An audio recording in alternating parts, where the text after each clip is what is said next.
Saya Kitty Ruth Kirana, Gen Z, Master Kebijakan Publik dari Tsinghua University, China. Selamat datang di Komentar Kitty Kirana, tempat di mana kita membuka isu publik melalui kacamata kebijakan publik. Coba bayangkan, Anda sedang bawa anak ke rumah sakit. Macet panjang, klakson bersahut-sahutan. Tiba-tiba dari belakang, wuk wuk wuk, sebuah mobil mewah ditemani polisi patwal, sirene meraung, semua orang dipaksa minggir. Pertanyaannya, siapa yang sebenarnya lebih berhak? Rakyat yang sedang berjuang bertahan hidup atau pejabat yang tidak mau kena macet? Inilah wajah hukum kita. Di atas kertas, tegas, jelas, tertulis. Tapi di jalan raya, hukum sering mati suri.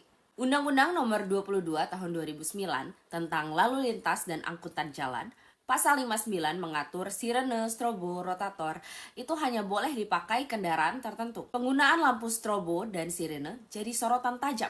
Bahkan muncul gerakan di sosial media untuk menolak pengawalan mobil pejabat yang seringkali minta jalan dengan lampu strobo dan membunyikan sirene. Tentu bunyi sirene dan lampu strobo itu dianggap mengganggu masyarakat. Terkait hal itu, Kepala Korps Lalu Lintas Polri, Irjen Agus Suryo Nugroho, membekukan sementara penggunaan sirene dan strobo. Tapi, bukan berarti penggunaannya di-stop seluruhnya. Polantas masih bisa menggunakannya saat bertugas. Kata Agus, intinya pada saat petugas Polantas melakukan tugas-tugas pengaturan dan patroli rutin, tetap bisa menggunakan sirene dan strobo untuk menciptakan keamanan dan ketertiban di jalan, termasuk pelaksanaan patroli di jalan tol, khususnya tanda-tanda isyarat, lampu sirene, dan lain-lain sangat diperlukan untuk antisipasi peristiwa kecelakaan. Tapi di lain pihak, Panglima TNI Jenderal Agus Subianto mengingatkan agar polisi militer tak asal membunyikan lampu strobo dan sirene. Untuk mengingatkan, penggunaan sirene dan rotator terkait dengan proses pengawalan kendaraan prioritas jalan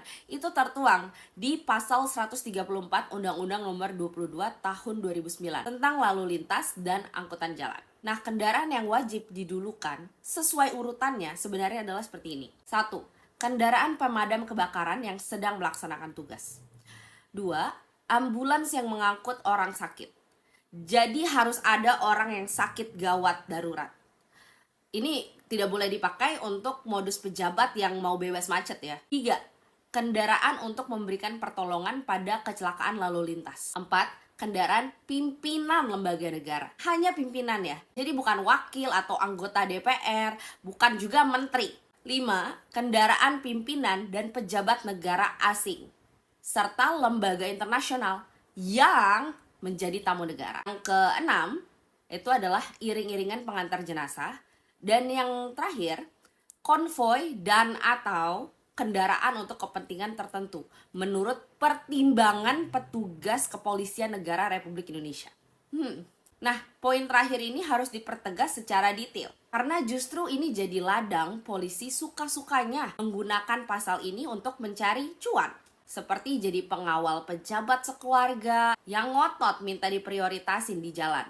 Tindakan penggunaan strobo dan sirene tanpa hak adalah tindakan pidana di Indonesia. Sanksinya penjara 1 bulan atau denda 250.000 sesuai pasal 287 ayat 4. Nah, hukuman ini harus diperkuat. Semua hakim harusnya memilih putusan berupa ancaman pidana penjara 1 bulan, bukan sekedar denda uang 250.000. Jadi jelas, ini adalah tindakan pidana. Hitam di atas putih tertulis jelas. Tidak ada tuh kata untuk mobil pejabat biar cepat sampai mall. Tidak ada kata untuk konvoi pesta ulang tahun anak jenderal. Tapi apa kenyataannya di jalan? Sirene jadi simbol arogansi.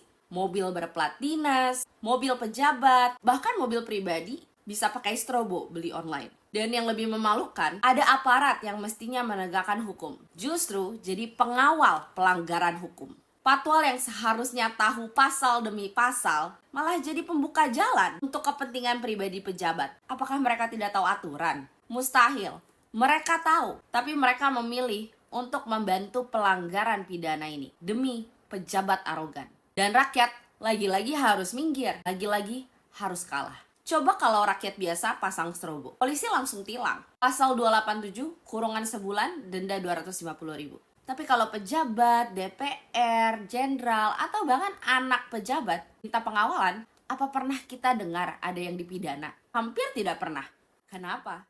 karena hukum di negeri ini sering berubah fungsi.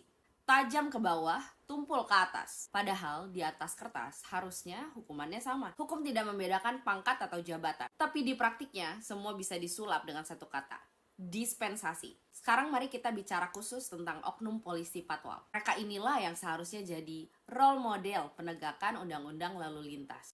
Mereka hafal pasal, hafal aturan, hafal warna lampu mana untuk siapa. Tapi justru sebagian dari mereka memilih untuk menjadi bagian dari pelanggaran. Bukan sekadar salah, ini pengkhianatan profesi.